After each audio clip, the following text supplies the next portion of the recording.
In 1947, the United Nations voted to divide the country into a Jewish state, an Arab state, and a small international zone. Good news? No. Immediately came the guerrilla wars between the Jews and the Arabs, and not just by soldiers, but civilians too. I was one of them. I wanted to help defend the Jewish people. I joined the Haganah, the Jewish underground army. I learned how to take machine guns apart and put them back together again with my eyes closed. I learned how to teach children arts and crafts by day and throw a hand grenade by night. This is where I learned to shoot. I am a very good sharpshooter. I was short and I was fast, so I was used as a messenger because there was less of me to shoot at.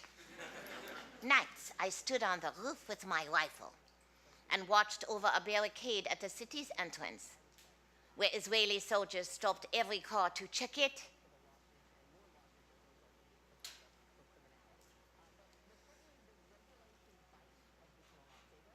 I had been on surveillance for only 3 weeks when I returned to the youth hostel where I was living. When I got to the door of my room, sirens sounded, and we were told to run down the stairs to the basement. And on the way down, I thought I can do my homework. Who knows how long we'll be down there? I ran back up to the lobby.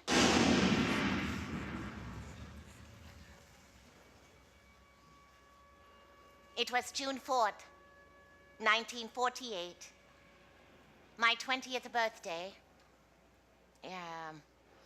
The bomb shrapnel tore into the walls, the plaster fell from the ceiling, people screamed, the girl here on my right fell to the floor killed, and then a soldier, and then another girl, and there must have been a second explosion because I was thrown against the wall.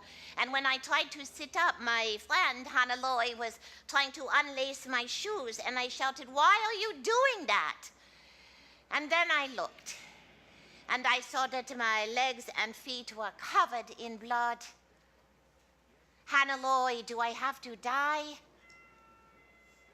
The ambulance took me to the hospital. The bomb shrapnel was dug in all over my body, the biggest pieces in my neck.